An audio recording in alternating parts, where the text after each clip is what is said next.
This is a professional wooden fingerboard. If you are into fingerboarding, you have probably thought about making your very own fingerboards. But then you unthink that idea once you realize how many tools and supplies you actually need to make a fingerboard. But what if I told you that you don't even need an expensive fingerboard mold to make a fingerboard, and all you need are 2 tech decks?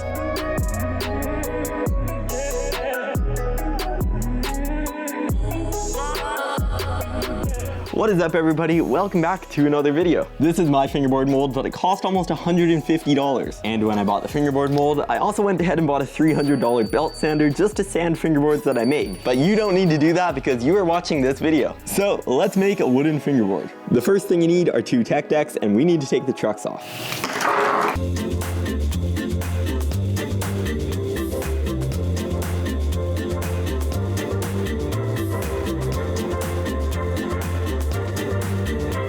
These 2 tech decks are gonna act like a mold for the fingerboard. But now we need some veneer to actually make the board. The veneer I'm using is maple and dark walnut. Wooden veneer is kind of hard to find, but certain websites actually do sell it. If you are having a hard time finding veneer, I actually sell pre-cut pieces of this exact veneer. The top link in the description will take you to my website where you can buy some pre-cut veneer.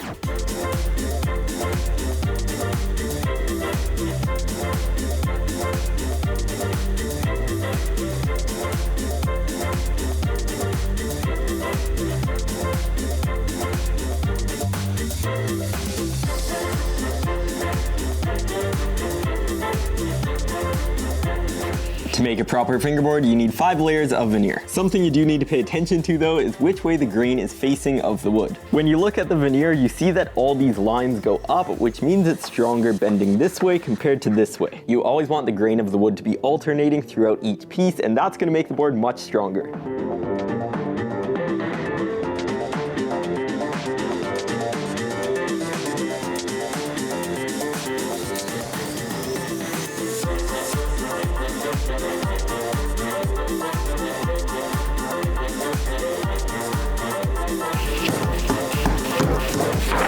We have everything laid out, so now it's time to start applying the glue and put everything together. It doesn't matter what brand of glue that you use as long as it's wood glue.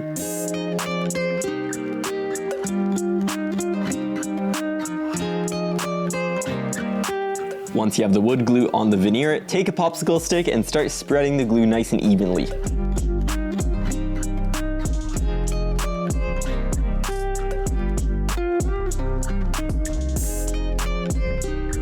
Once you have a nice even coat of glue over the veneer, grab your next layer, place it on top, and do the same thing.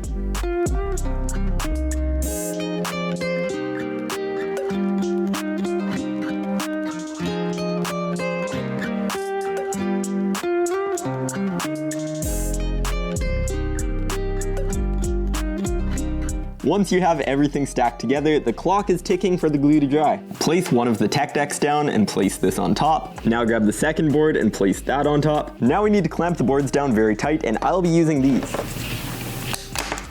I accidentally just broke this, but luckily we have another and a couple more.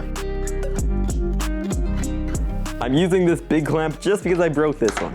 The goal is to get the space in between the board as tight as possible. This glue that I'm using takes a few hours to cure, so we're gonna come back in a few hours and take this out of the mold. A few moments later. The board has now been clamped in the press for a few hours, which means we are ready to take everything off and see what the board looks like.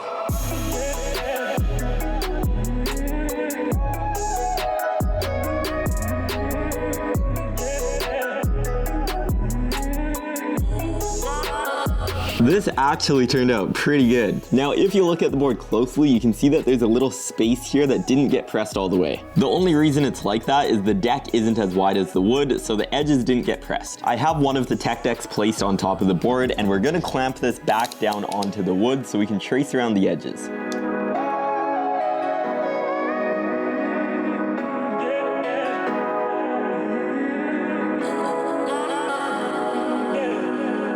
I put this back in the clamp because we need to mark where we need to drill the holes. One way you could do this is marking the holes and then take everything apart and drill it, but I'm just gonna drill it right through the holes as a template just so everything's lined up.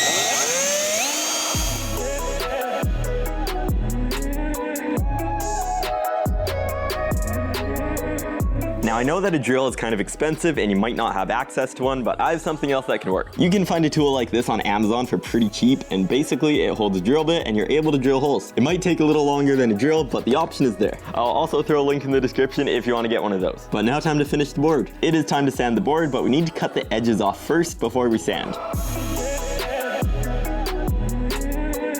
I'm trying to get as close to the edges as possible so we don't need to use as much sandpaper to sand the board. I'm using 200 grit sandpaper, which is quite a bit too fine for what I am doing, so ideally you would be using about 100 grit sandpaper.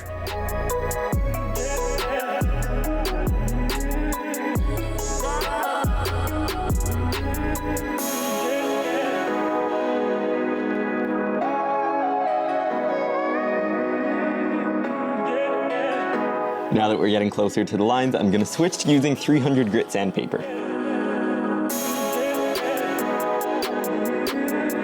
The board is sanded to the desired size, but now we're going to sand around the edges just to make everything nice and smooth.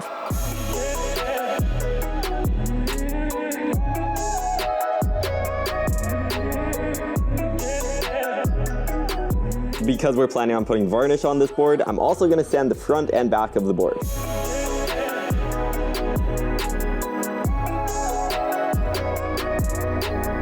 On pretty much every professional board, you're going to see that the holes appear bigger. These are called countersinks. I'm going to take this drill bit and drill down a couple layers to give it a countersink.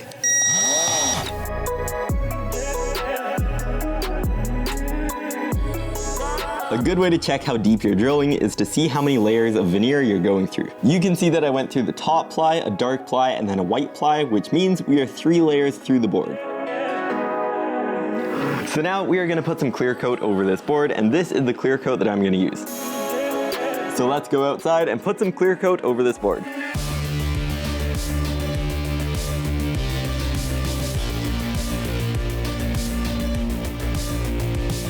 After applying the clear coat 4 times to the fingerboard, this is what we have.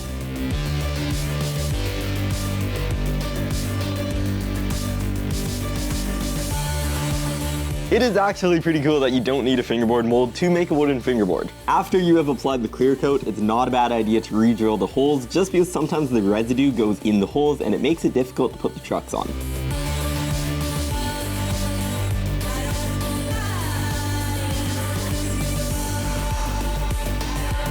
Kickflip test. A little bit sketchy, but that was first try.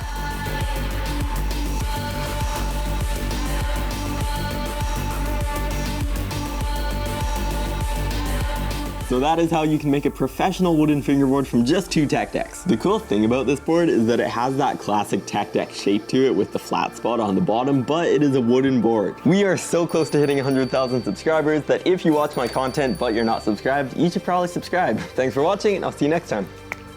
Simba, what are you even doing? Why are you even here?